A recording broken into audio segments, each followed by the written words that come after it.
ஒரு நாள் இந்த கோயில் வாசல்ல மயங்கி விழுந்துட்டேன். அதுக்கப்புறம் இங்க இருக்கிற மகராசிங்க தான் என்னை காப்பாத்தினாங்க, சோறு போட்டாங்க. அதுக்கப்புறம் என்னோட இடம் இதுவாகவே ஆயிடுச்சு. ஆனா இங்க உட்காந்து பிச்சை எடுக்கும் போது நான் நினைச்சேன் பவித்ரா, ஒன்னதான் நினைச்சேன். நீ மகராசி, உனக்கு நான் துரோகம் பண்ணனே, அதான் இந்த கடவுள் எனக்கு இப்படி ஒரு தண்டனையை கொடுத்து இங்க உட்கார வச்சுட்டாரு. இது உங்க பொண்ணுக்கு தெரியுமா? ஏமா தெரியாம? என்ன இந்த கெதிக்கு ஆளாக்குனதே அவதானே. அதனால இப்ப கூட அப்பப்ப வந்து என்ன பாப்பா, பார்த்து கை கொட்டி சிரிப்பா. அவ பண்ற செயலுக்கு என்னையும் அவளுக்கு துணை போங்க சொல்றா. நான் மாட்டேன்னு சொன்ன என்ன நெஞ்சிலே எட்டி உதச்சி கீழே தள்ளிட்டு போவா. ஆனா அந்த ராட்சசிய பெத்ததுக்கு எனக்கு இந்த தண்டனை தேவைதான்னு நான் நினைச்சுப்பேன்.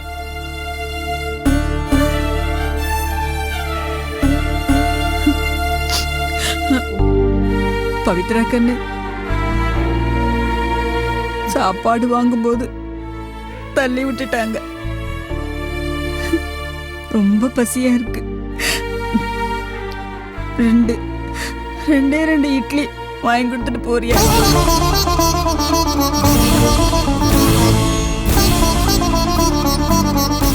சரி வாங்க, நம்ம வீட்டுக்கு போலாம் வாங்க. வேணாமா, ஏன்? உன் இடத்துல வேற ஒருத்தர் இருந்திருந்தா என்னை பார்த்து சிரிச்சிட்டு காரி துப்பிட்டு போயிருப்பாங்க. ஆனா நீ அப்படி பண்ணாம பரிதாபப்பட்டு அழுத பாரு, அதுலயே நான் நொறுங்கி போயிட்டேன். உன்னை பார்க்க என் மனசு குத்துதுமா. அப்படி இருக்கும்போது உன் வீட்டுக்கு வந்து உன் முகத்தை பார்க்குற சக்தி எனக்கு இல்லம்மா. வேண்டாம்.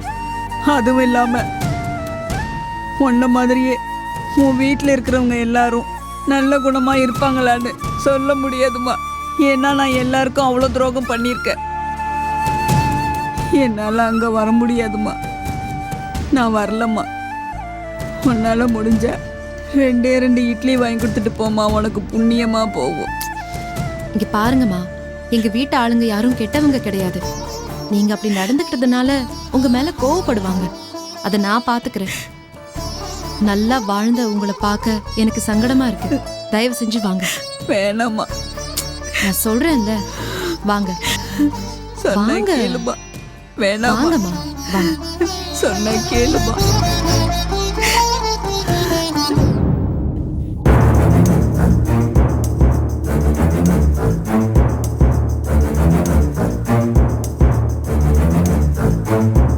என்னங்க என்னங்க உங்களுதான் காதல விழுது, சொல்லு. திரும்பி என்ன பார்த்து கேட்டாதானே நான் என்ன சொல்ல வரேன்னு உங்களுக்கு புரியும். அதை விட்டுட்டு நீங்க ஏதோ நோண்டிக்கிட்டு இருந்தா என்ன அர்த்தம்? நானே ஃபைல காணோன்னு தேடிட்டு இருக்கேன். இதுல நீ வேற எரிச்சலை கலப்பாத. கண்ணு மட்டும்தான் வேலை செஞ்சிட்டு இருக்கு, காது சும்மா தானே இருக்கு. நீ என்ன சொல்லணுமோ சொல்லு, அது கேட்டுக்கும். இந்த மனுஷனை கட்டிக்கிட்டு நான் படுற பாடு இருக்கே கடவுளே. உனக்குள்ளே பேசிட்டு இருந்தா எப்படி? எனக்கு ஒன்றும் கேட்காது. எனக்கு கேட்குற மாதிரி கொஞ்சம் சத்தமா சொல்லு. எனக்கு ஆபீஸ்க்கு டைம் ஆயிடுச்சு, நான் கிளம்புறேன். அம்மு தூங்கிட்டு இருக்கா. அவ எந்திரிச்ச உடனே பிரஷ் பண்ணி பாலாத்தி கொடுத்துருங்க. அவளை குளிக்க வச்சு யூனிஃபார்ம் மாட்டி விட்டுருங்க. ஹாட் பாக்ஸ்ல இட்லி வச்சிருக்கேன். அவளுக்கு வேணுங்கிறத ஊட்டி விட்டுட்டு மீதி இட்லியை டிஃபன் பாக்ஸ்ல கட்டிட்டு அவளை ஸ்கூல்ல டிராப் பண்ணிடுங்க. என்ன விளையாடுறியா? நீ பாக்குற வேலையை ஏன் தலையில கட்டிட்டு போற? நான் ஒன்னும் ஆபீஸ் போக வேண்டாமா? நீங்க ஆபீஸ் போங்க. இப்ப யாரு வேண்டான்னு சொன்னா? ஆபீஸ் 10 மணிக்கு தானே, அதுக்குள்ள இதெல்லாம் செஞ்சுட்டு போகலாம்ல. இன்னைக்கு ஆபீஸ்க்கு சீக்கிரம் போகணும். இதெல்லாம் முடியாது. நீ இருந்து பாத்துட்டு போ. உடனே ஆபீஸ்க்கு சீக்கிரம் போகணும்னு போய் சொல்லிடுவீங்களே. சுபா, நான் பொய்யெல்லாம் சொல்லல சுபா, உண்மையை தான் சொல்றேன். இன்னைக்குன்னு பார்த்து சீக்கிரமா வர சொல்லிருக்காங்க. சீக்கிரமா வர சொல்லி நான் லேட்டா போனேன்னு வையே, என் வேலைக்கே வேட்டு வச்சிருவாங்க. அப்புறம் வேலையை விட்டு வீட்டுல இருக்க வேண்டியதுதான். வீட்ல இருங்க, யாரு வேண்டான்னு சொன்னா? நீங்க என்ன கலெக்டர் வேலையா பாத்துட்டு இருக்கீங்க வேலை போகும்னு பயப்படுறதுக்கு? போனா போயிட்டு போகுது. வீட்ல இருந்து குழந்தைய கவனிச்சுக்கோங்க. நான் உங்க வருமானத்தை விட 3 மடங்கு அதிகமா சம்பாதிச்சிட்டு இருக்கேன். உங்களுக்கும் சேர்த்துதான். உங்க சம்பளத்தை வச்சு குடும்பத்தை நடத்த முடியுமா சொல்லுங்க? அதனால வேலை போறது பத்தி நீங்க ஒன்னும் பயப்படாதீங்க. சரி, நீ எதுக்கு இவ்வளவு சீக்கிரம் போற? 9 மணிக்கு ஆபீஸ் போனா போதும் தானே? அதுக்குள்ள வேலையை முடிச்சிட்டு போ. ஏங்க, நேத்து நைட்டு நானும் அம்மாவும் பேசிட்டு இருந்தது உங்களுக்கு தெரியும்ல? என்னது? காலையில கோயிலுக்கு போயிட்டு அர்ச்சனை பண்ணிட்டு அப்படியே ஆபீஸ்க்கு போறேன்னு சொன்னேன்லங்க. சரி, நீ தானே கோயிலுக்கு போய் அர்ச்சனை பண்ற? உங்க அம்மா வீட்ல தானே இருக்காங்க, அவங்கள செய்ய சொல்லு. என்னங்க நீங்க புரியாம பேசிட்டு இருக்கீங்க? சாமிக்கு அர்ச்சனை பண்ணிட்டு அந்த தேங்காய் பழ கூடையோட ஆபீஸ்க்கு போக முடியுமா? அதனால அம்மாவும் என் கூட கோயிலுக்கு வராங்க. சாமிக்கு அர்ச்சனை பண்ணி முடிச்ச உடனே அந்த தேங்காய் பழ கூடையோட அவங்க வீட்டுக்கு வந்துருவாங்க. நான் அப்படியே கிளம்பி ஆபீஸ்க்கு போயிடுவேன். சுபா, போலாமா? போலாமா? சரிங்க, நீங்க குழந்தைய பாத்துக்கோங்க. சுபா, ஒரு நிமிஷம். என்ன மாப்ள? மா, நீ வாமா. ஏய் இரு, அவர் ஏதோ சொல்ல வராரு. அம்மா, அவர் என்கிட்ட ஆல்ரெடி எல்லாத்தையும் சொல்லிட்டாரு. நீ வாமா. சுபா சுபா,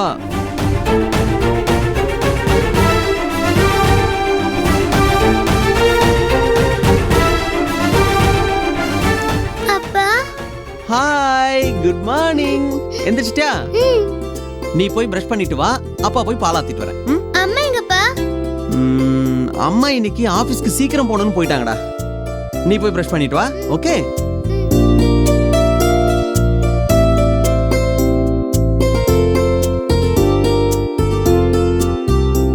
பால் குடிச்சிட்டு நீங்க போய் குளிச்சிட்டு வாங்க. அப்பா போய் யூனிஃபார்ம் அயன் பண்ணி வைக்கிறேன். சரியா? ஓகேப்பா. Very good.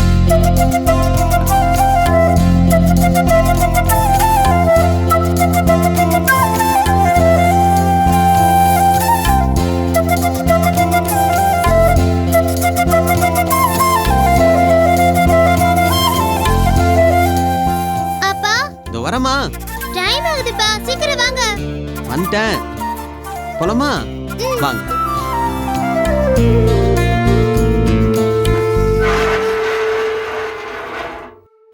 வாங்க.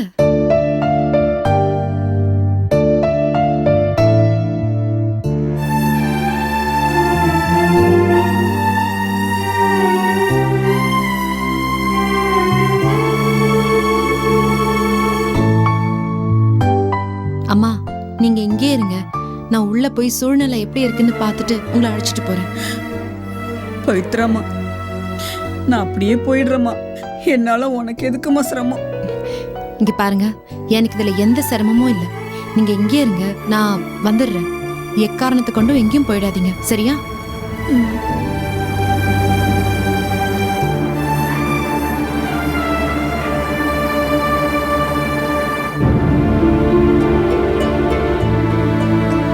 பவி,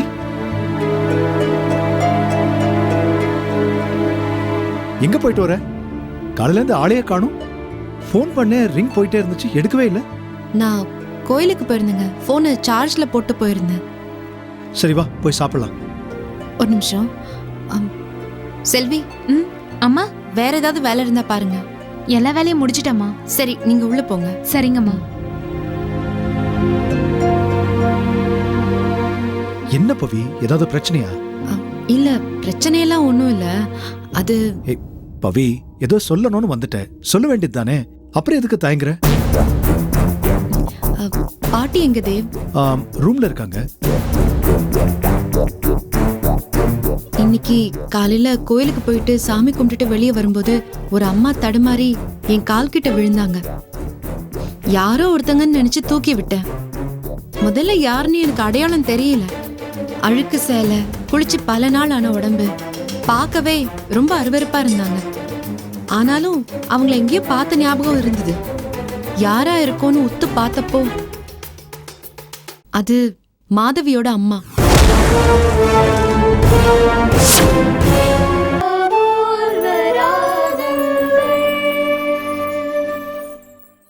ஆனாலும் அவங்கள எங்கேயோ பார்த்த ஞாபகம் இருந்தது.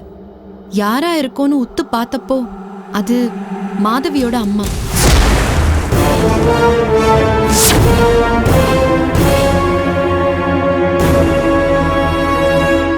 என்ன பவி சொல்ற? அவங்க வசதியானவங்க தானே, அவங்க எப்படி இந்த நிலைமைக்கு ஆளானாங்க? மாதவி சொத்தெல்லாம் பறிச்சுக்கிட்டு அவங்கள வீட்டை விட்டு துரத்திட்டாளாம். நமக்கு யார் துரோகம் செஞ்சாலும் அவங்களுக்கு இதான் பவித்ரா தண்டனை. வேணும், நல்லா வேணும். படட்டும், பட்டாதான் புத்தி வரும்.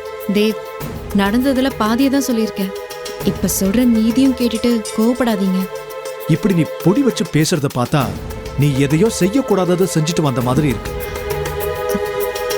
ப்ளீஸ் தேவ், கொஞ்சம் பொறுமையா கேளுங்க. சரி சொல்லு. அவங்கள பார்க்க பாவமா இருந்துச்சு, அதனால நம்ம வீட்ல இருக்கட்டுமேன்னு கூட்டிட்டு வந்திருக்கேன். நினைச்சேன் கோவப்படக்கூடாதுன்னு நீ சொல்லும் போதே நினைச்சேன். இப்படி ஏதாவது ஒரு மடத்தனமான காரியத்தை நீ செஞ்சுட்டு வந்திருப்பேன்னு நினைச்சேன். ப்ளீஸ் தேவ், கோவப்படாதீங்க. அவங்கள பார்க்கவே ரொம்ப பாவமா இருந்துச்சு, அதனாலதான் இங்க கூட்டிட்டு வந்தேன். ஐயோ, நீ ஏன் பவி இப்படி இருக்க? ஒருத்தர் மேல பரிதாபப்பட வேண்டியதுதான், இல்லைன்னு நான் சொல்லல. ஆனா அது யார் மேலன்னு இருக்குல்ல. யாரோ ரோட்ல போன ஒருத்தரை வீட்டுக்கு கூட்டு வந்தேன்னு சொல்லியிருந்தேன்னா நானும் கோவப்பட்டிருக்க மாட்டேன். ஆனா நம்ம குடும்பத்தையே அழிக்கணும்னு நினைச்சவள கூட்டிட்டு வந்திருக்கேன்னு சொல்றியே, எப்படி நான் கோவப்படாம இருக்க முடியும்? இங்க பாருங்க தேவ், ரோட்ல இந்த மாதிரி எவ்வளவோ பேர் போறாங்க. அவங்க அத்தனை பேர் மேலயும் நம்ம பரிதாபப்பட முடியாது. ஏன்னா அவங்கெல்லாம் யாருன்னே நமக்கு தெரியாது. ஆனா இவங்க அப்படி இல்ல, நமக்கு தெரிஞ்சு நல்லா வாழ்ந்தவங்க. தப்பு பண்ணியிருந்தா கூட ஒரு கட்டத்துல தான் செஞ்சது தப்புன்னு உணர்ந்து திருந்தி தான் மகளையும் திருந்த சொன்னதுனால இந்த நிலைமைக்கு ஆளாயிருக்காங்கன்னு நினைக்கிறப்போ அவங்க மேல எனக்கு இறக்கம் வந்துச்சு. அதனாலதான் நான் இங்க கூட்டிட்டு வந்துட்டேன். எனக்கு என்னவோ நீ செய்யறது கொஞ்சம் கூட பிடிக்கல பவித்ரா. ப்ளீஸ் தேவ். பாட்டிக்கு இது தெரிஞ்சா என்ன ஆகும்னு தெரியும்ல, அவங்கள எப்படி நீ சமாளிக்க போற? அதான் தேவ், எனக்கும் தெரியல. நீங்க எப்படியாவது பாட்டி கிட்ட சொல்லி. என்ன விளையாடுறியா? எனக்கே பிடிக்கலன்னு சொல்ற, இதுல என்ன பாட்டி கிட்ட சொல்லுன்னு சொல்ற? பாட்டி இதுக்கு கண்டிப்பா ஒத்துக்க மாட்டாங்க. ப்ளீஸ் என்னதே உனக்கு பிடிக்கல? எதுக்கு நான் ஒத்துக்க மாட்டேன்?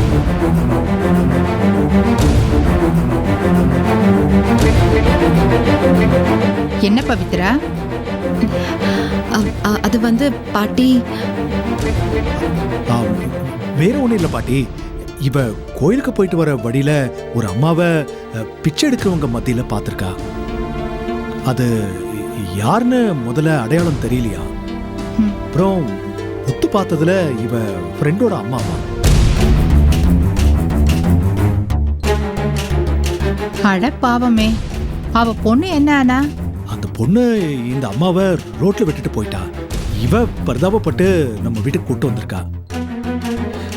அதான் இங்க எதுக்கு கூட்டிட்டு வந்த, எனக்கு பிடிக்கலன்னு நான் சொல்லிட்டு இருந்தேன்.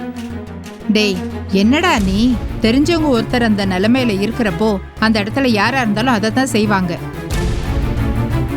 பவித்ரா, இப்ப அந்த அம்மா எங்க? வெளியே நிக்கிறாங்க பாட்டி. என்ன பொண்ணுமா நீ? உன் ஃப்ரெண்டோட அம்மான்னு சொல்ற, வெளியில நிக்க வச்சிருக்க? முதல்ல உள்ள கூட்டிட்டு வா, போ. போ போமா.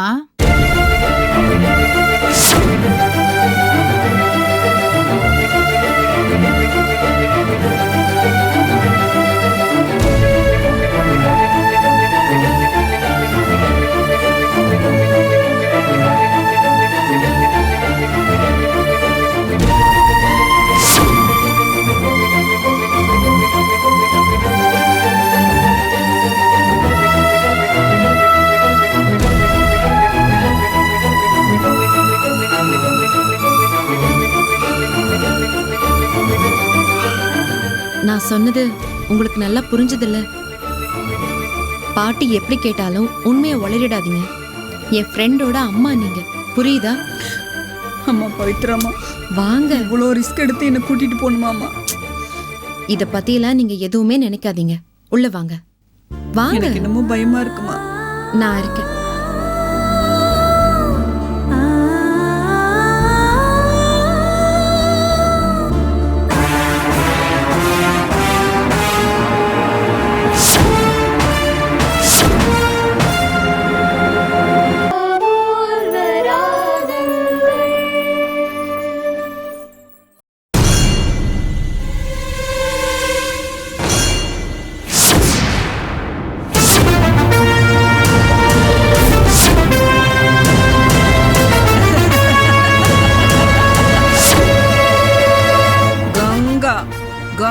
தேவி. தேவ கொன்னு பழி தீக்கிற ஒண்ணு தாண்டி எனக்கும் என் பொண்ணுக்கும் இருக்கிற ஒரே லட்சியம். அதுக்கு குறுக்க யாரு வந்தாலும் அவங்கள குழி தோண்டி புதைச்சிருவேன்.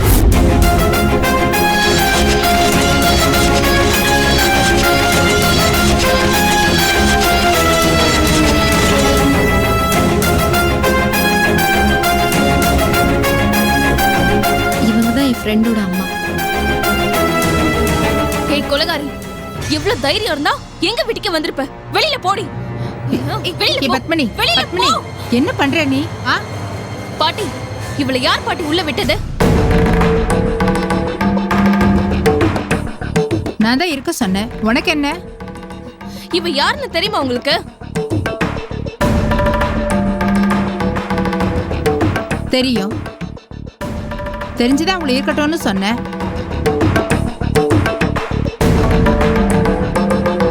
முதல்ல பெரியவங்களுக்கு மரியாதை கொடுத்து பழகு.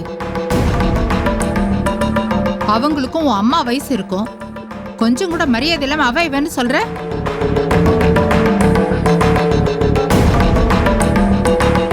ஓஹோ, அப்ப இதெல்லாம் உங்களுக்கு தெரிஞ்சு உங்க சம்மதத்தோட தான் நடக்குது, அப்படிதானே? அப்போ உங்களுக்கு பேத்தி வேண்டாம். என்னையும் உங்க பேரனையும் கொலை செய்ய பார்த்த இந்த கொலைகாரி தான் வேணும் இல்லையா?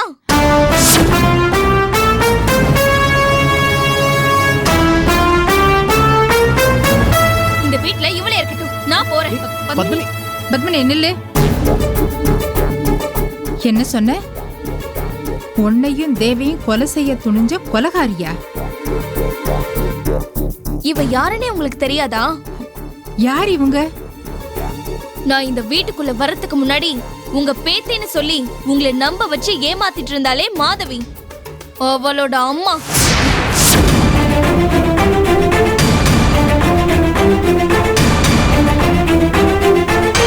என்னடி சொல்ற? ஆமா, வேணும்னா இவளையே கேட்டு பாருங்க. பவித்ரா, என்னம்மா இது? நீ என்னடான்னா உன் ஃப்ரெண்டோட அம்மான்னு சொன்ன?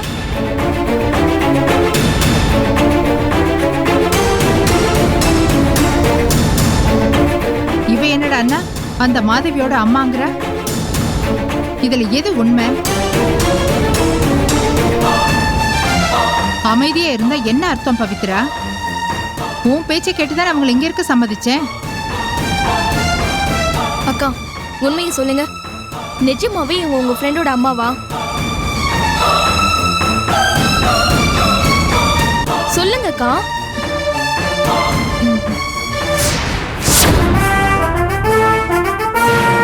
இல்லையா? அப்புறம் ஏன் பொய் சொன்ன பவித்ரா?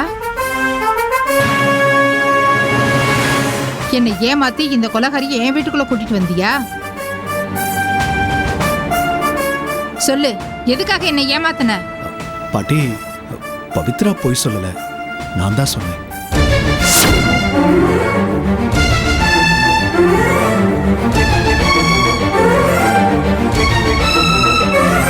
ஓஹோ, அப்பா புருஷனை பொண்டாட்டியும் சேர்ந்து என்னை ஏமாத்திருக்கீங்க,